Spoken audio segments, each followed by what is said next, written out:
ఇవన్నీ ప్రతి ఫిషింగ్ హార్బర్లోనూ కూడా ఇవన్నీ అందుబాటులోకి వస్తాయి.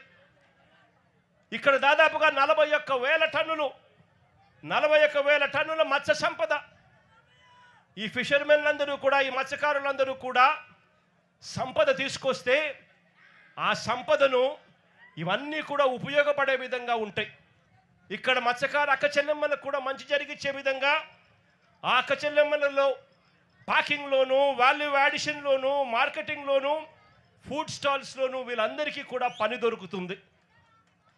ఈ రకంగా ఒక ప్రణాళిక చేసి, ఈ ప్రణాళిక ఒకటే కాదు, ఇక్కడే ఇదే జువ్వలదిల్లలోనే ఏకంగా 1250 మెకనైజ్డ్ మోటరైజ్డ్ బోట్లను ప్రతి మత్స్యకారుడు హక్కుగా పొందాలి అనే ఆరాటంతో అప్పట్లోనే మా ప్రభుత్వంలోనే ఈ 1250 మెకనైజ్డ్ మోటరైజ్డ్ బోట్ల కోసం ఒక్కొక్క బోటుకు 12 మందిని నుంచి 15 మందిని ఒక్కొక్క బోటుకు ఫిషర్మెన్లందరినీ కూడా గ్రూప్ చేయండి.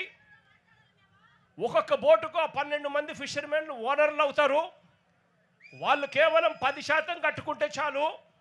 50% రాష్ట్ర ప్రభుత్వం, 40% రాష్ట్ర ప్రభుత్వం గ్రాంట్గా ఇస్తుంది, 50% లోన్గా సమకూరుస్తుంది. ఈ ఆదాయం అంతా కూడా ప్రతి మత్స్యకారుడు కూడా చెందాలి, మత్స్యకారుల జీవితాలు బాగుపడాలని చెప్పి అప్పట్లోనే అడుగులు కూడా పడ్డాయి. నేను అడుగుతా ఉన్న చంద్రబాబు నాయుడు గారు, ఇదే వైఎస్ఆర్సీపీ ప్రభుత్వం కన్నా వచ్చి ఉండింటే ఈ 1250 బోట్లు కూడా ఈ జువ్వలదిన్నెలో ఈ మత్స్యకారులందరికీ కూడా ఈ పాటికి అందుండేటివి.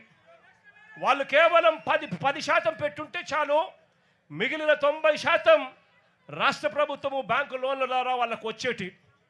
ఒక్కొక్క బోటుకు 12 మంది ఓనర్లు అయి ఉండేవాళ్ళు.